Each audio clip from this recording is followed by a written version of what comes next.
Hi, I'm Lizzie Fortin, and I use the pronouns she and they. I'm a practicing artist, and I focus heavily on collage and combining imagery through discarded and recycled materials, painted and printed papers, and transfers. The images you see here are a part of my Collage a Day series. I create a collage almost every day, usually in the mornings before I go off to work. This is where my practice comes in. Sometimes the images are beautiful like these ones, sometimes the images are a bit rougher, but they each provide me with the time and space to practice composition and color combinations. I describe it as getting the cobwebs out of my creative brain each day so that when I go about working on larger pieces, which I will share soon, I don't have to wait as long to get going. Here's the space that I use to create. My studio space is a closet that I've removed the doors to and filled with the supplies that I use daily. It's not very big, but it's perfect for the spaces that I need in order to create. I have drawers filled with papers and ideas and old things that I use in my collages. As an artist, I was so privileged to be able to have a show. In this picture are two of my students that came to the show. So I was teaching them how to become artists, and they were watching me as I became a shown artist in the world. Also, as an artist, sometimes you have to talk about your art. And so in this artist show, I had the privilege of being able to talk about my art to a group of students on teen night. It was such a beautiful experience for me, and I think for them as well. My work currently is about history. And so I spend a lot of time doing research before I even begin to put paint to the panel. This piece is of the 1700s, and so I had to spend a lot of time researching the 1700s in order to create this timeline. I spent time looking at all sorts of types of history throughout the world in order to create this piece. And then, as you can see on the left-hand side, I started with just tracing and transferring the letters. And then I begin to add the images at the end, the transfers. And so here is where you can see a detail of the 1800 timeline, which will be similar to what you'll see when we do our project together. So I have this big piece here on the right, and then the detail on the left that shows you that I have the lettering and the transfers, which you'll be able to make as a project.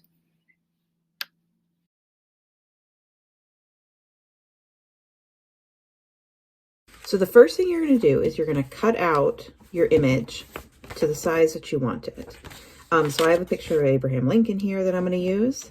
And then I'm going to make sure, well, before I cut it out, I'm going to make sure that it's permanent, so it doesn't get erased by water, because we're going to use water to get rid of some of the paper pulp.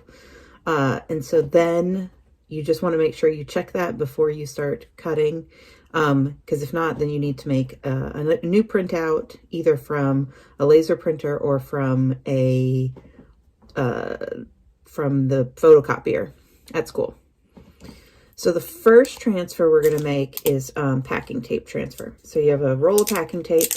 So I'm going to cut off, however much to cover and extend past the edges of my image. And so I cut and I cover, and I'm going to overlap as I do this. So that means you want to cover up some of the tape.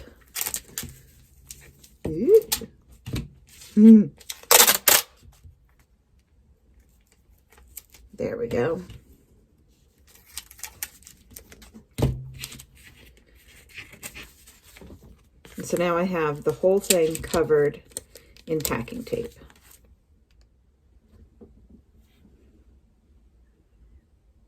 So the next step is to remove the paper pulp from our image. So I'm going to flip it over. So this is the side that has all the packing tape on it.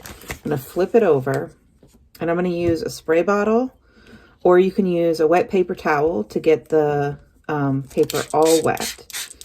So I'm going to get it nice and wet.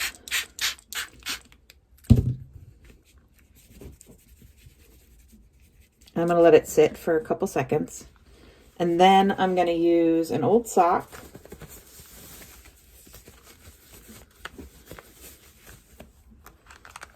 And then I'm going to start to rub the paper pulp off.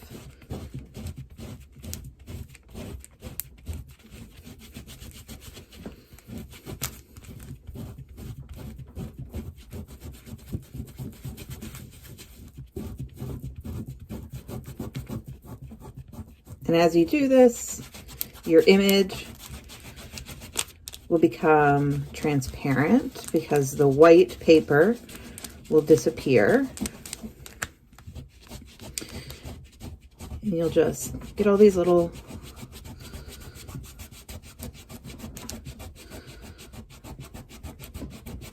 things, little crumbs of paper pulp.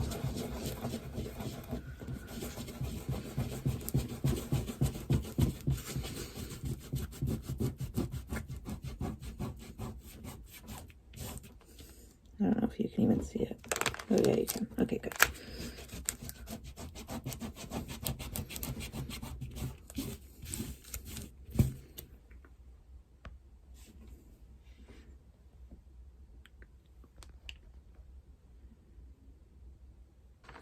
So now that I have rubbed off all the paper, I have a transfer that is transparent and ready to be attached to whatever piece of art I needed to use it at.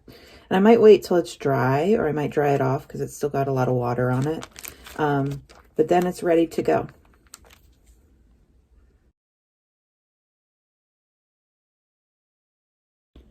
Okay, so you're going to use your craft paint to start the next transfer.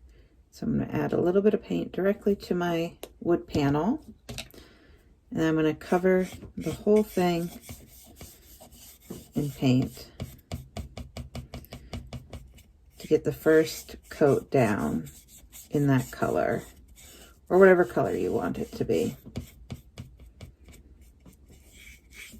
So I'm using this green because I'm creating a small piece for my 1800 timeline to go along with it. And that's what color this background is. It's this green.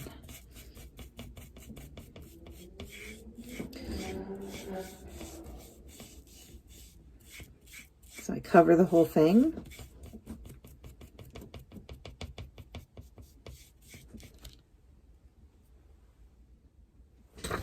Then, as I'm waiting for my panel to dry, I'm going to cut out my other image. And again, I'm using an Abraham Lincoln image, just like I did in the packing tape transfer. So I'm going to cut that out and make sure it's going to fit on my panel. Okay, and so now my image is cut out and it's going to fit on my panel. It's going to cover up most of it.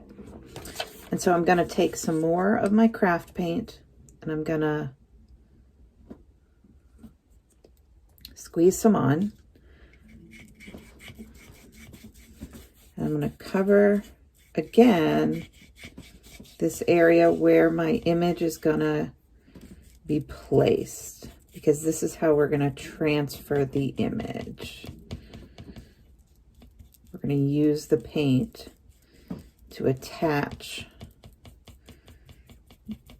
the paper,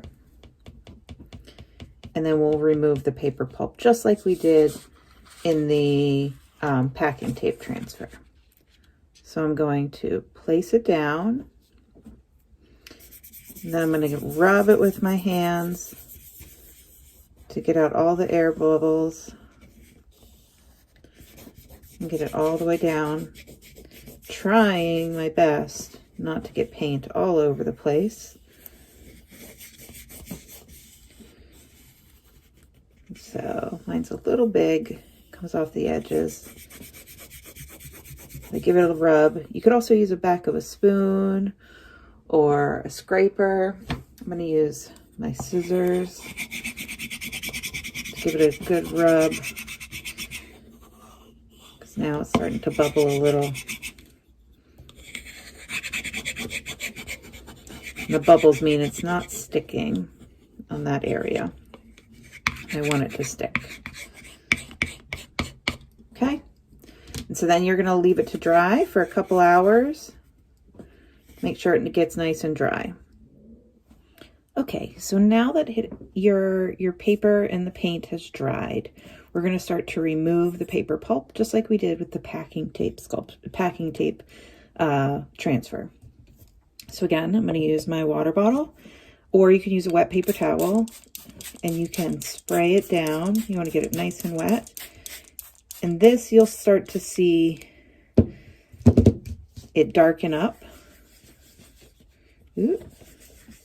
I'm using my fingers to move that water around to get it nice and wet. And as it's starting to soak in, I'm going to use, again, an old sock. You can use your fingers. I'm going to start to rub the paper pulp right on off. And this is extremely experimental because sometimes things don't stick. I'm just hoping to get the face of Abraham Lincoln on here.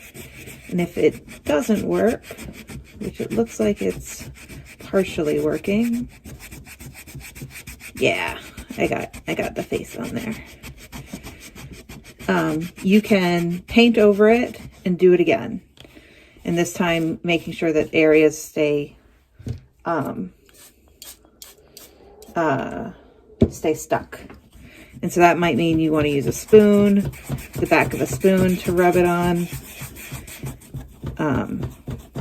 But you see how, as I get the paper off. Now, if you wanted to do something with words, you want to make sure that it is a mirror image so that on the paper, it's the opposite direction, because as you could see, now Abraham Lincoln is looking the opposite direction as when we started. You just want to get all of it off, all of that paper off, and you have yourself a transfer. Ta-da!